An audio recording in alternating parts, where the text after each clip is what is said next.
Hi అండి. ఈరోజు video వచ్చేసి కోడిగుడ్డు, టమాటా ఎగురు చేసి చూపిస్తున్నాను.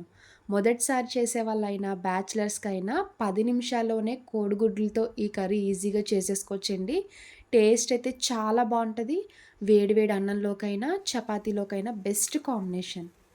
టమాటా ఎగ్ కర్రీ ఎలా చేయాలో ఒకసారి చూద్దాం రండి. ఇప్పుడు స్టవ్ ఆన్ చేసి ఇలా కడాయి పెట్టుకున్నాక ఆయిల్ వేసుకోవాలి. ఆయిల్ కంప్లీట్‌గా హీట్ అయ్యాక హాఫ్ టీ స్పూన్ జీలకర్ర, పావు టీ స్పూన్ ఆవాలు వేసుకోండి. 5 వరకు వెల్లుల్లి రెబ్బలు దంచుకొని వేసుకోవాలి. ఈ టమాటా కోడిగుడ్డు కర్రీలో వెల్లుల్లి ఇలా దంచి వేయడం వల్ల కర్రీ టేస్ట్ అయితే చాలా బావుంటది. ఇప్పుడు ఒకసారి లైట్‌గా ఫ్రై చేసుకోవాలి. ఇలా ఫ్రై చేసుకున్నాక ఇప్పుడు ఉల్లిపాయ ముక్కలు వేసుకోండి. 3 ఉల్లిపాయలు తీసుకొని ఇలా కట్ చేసుకొని వేసుకోవాలి. ఉల్లిపాయలు ఫ్రై చేస్తున్నప్పుడు కొంచెం సాల్ట్ వేసుకొని ఫ్రై చేసుకోండి, తొందరగా అయిపోద్ది.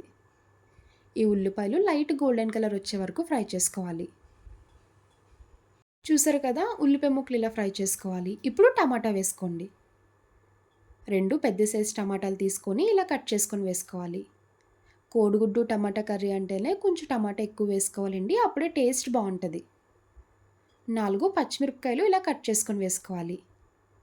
టమాటా, పచ్చిమిర్చి వేసుకున్నాక ఒకసారి కలుపుకొని మూత పెట్టి మగ్గపెట్టుకోండి. టమాటా బాగా సాఫ్ట్ అయ్యే వరకు కుక్ చేసుకోవాలి.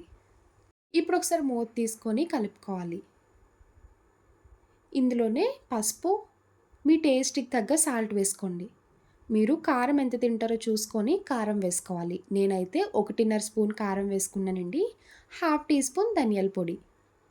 ఈ టమాటా కోడిగుడ్డు కర్రీలో ఎలాంటి మసాలాలు వేసే పని లేదండి. సింపుల్‌గా, కమ్మగా చేసుకొని తినేయొచ్చు.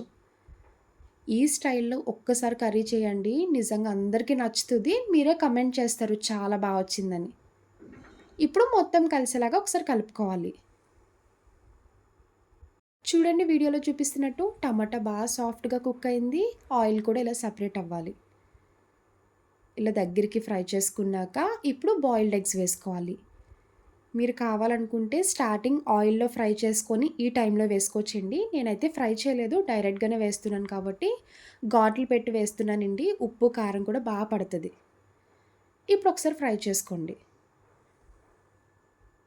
ఈ కోడిగుడ్డు టమాటా కర్రీకి మెయిన్ సీక్రెట్ ఏంటంటే ఈ చింతపండు వాటరే.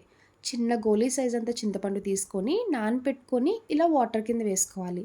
చాలామంది కోడిగుడ్డు టమాటా కర్రీ చేసినప్పుడు చింతపండు అస్సలు యూజ్ చేయరండి. ఇలా చింతపండు వాటర్ వేయడం వల్ల టేస్ట్ ఇంకా డబల్ అవుతది. ఇప్పుడు ఒక గ్లాస్ వరకు వాటర్ వేసుకొని మొత్తం కలిసేలా కలుపుకున్నాక ఒక 5 మినిట్స్ కుక్ చేసుకుంటే కర్రీ రెడీ అయిపోద్ది.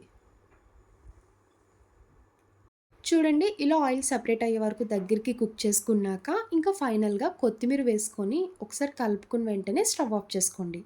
చూసారు కదా! ఇగురంటేనే ఇలా గ్రేవీలాగా థిక్‌గా రావాలి. అప్పుడే కలుపుకొని తినడానికి చాలా బావుంటది. డెఫినెట్‌లీ ట్రై చేయండి. ఇన్ని సార్లు చెప్తున్నానంటే ఈ కర్రీ చాలా బావుంటది. పిల్లలైనా, పెద్దవారైనా చాలా ఇష్టంగా తింటారు.